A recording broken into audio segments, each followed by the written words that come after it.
من بداية التاريخ لحد النهاردة العالم مليان أسرار غامضة. ألغاز حيرت العلماء وخدت عقول الملايين، ولسه محدش لاقي ليها إجابة.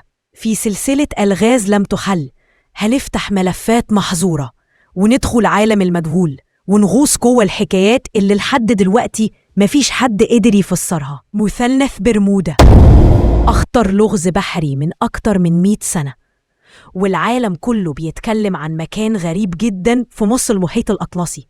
مكان اتسمى مثلث برمودا، منطقة كل اللي يعدي فيها ممكن يختفي من غير أي أثر.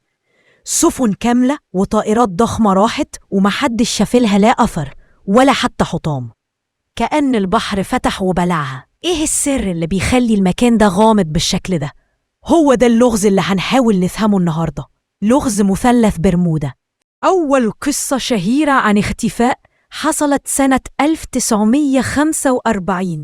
5 طيارات حربية أمريكية كانوا في تدريب عادي فوق المحيط، وفجأة فقدوا الاتصال بقاعدة القيادة.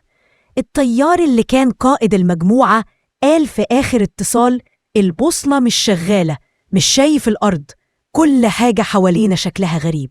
وبعدها اختفوا هم ال5. الأغرب من كده إن الطيارة اللي اتبعت تدور عليهم اختفت هي كمان، من غير لا حطام ولا إشارات استغاثة. ومن اللحظة دي بدأ لغز مثلث برمودا يشتهر في العالم كله. لكن الموضوع ما وقفش عند الطيارات، سفن ضخمة كمان اختفت. أشهرهم كانت السفينة الأمريكية USS سايكلوبس سنة 1918. السفينة دي كانت بتنقل فشم حربي، وكان عليها أكتر من 300 راكب. طلعت من البرازيل متجهة لأمريكا واختفت في النص، مفيش لا نداء استغاثة ولا أي أثر. رغم البحث المكثف مفيش حطام، مفيش جثث ولا حتى تفسير منطقي. ومن يومها بدأت الناس تقول إن في قوة غامضة بتسحب السفن جوه البحر. العلماء طبعاً حاولوا يفسروا اللي بيحصل، قالوا ممكن تكون الأسباب علمية بحتة. في نظرية بتقول إن تحت قاع البحر في المنطقة دي في جيوب ضخمة من غاز الميثان، ولو الغازات دي طلعت فجأة بتقلل كثافة المية فتغرق السفن كأنها وقعت في حفرة. وفي ناس قالت إن المنطقة فيها اضطرابات مغناطيسية بتأثر على البوصلة وأجهزة الملاحة، فبخلي الطيارين والبحارة يضيعوا الاتجاه ويمشوا في دايرة. وفي اللي شايف إن السبب هو الطقس الغريب، العواصف المفاجئة، الأمواج العملاقة والدوامات اللي ممكن تبلع سفن في لحظات.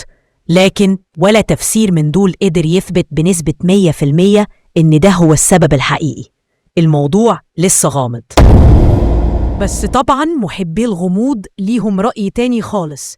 فيه اللي بيقول إن مثلث برمودا بوابة لعالم تاني، مكان بيفتح وبيبلع كل اللي يقرب منه. وفيه اللي مقتنع إن المنطقة دي مقر للأطباق الطائرة اللي بتخطف السفن والطائرات علشان تعمل تجارب عليهم.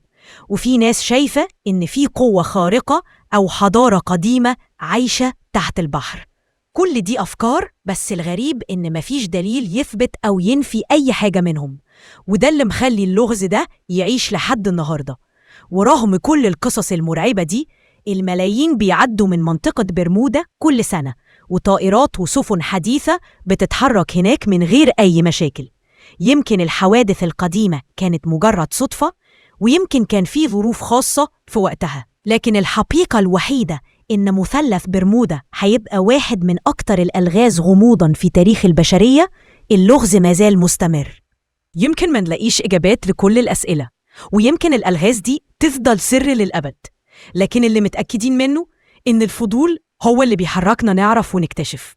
استنونا في لغز جديد من ألغاز لم تحل، واللي جاي يمكن يكون أغرب.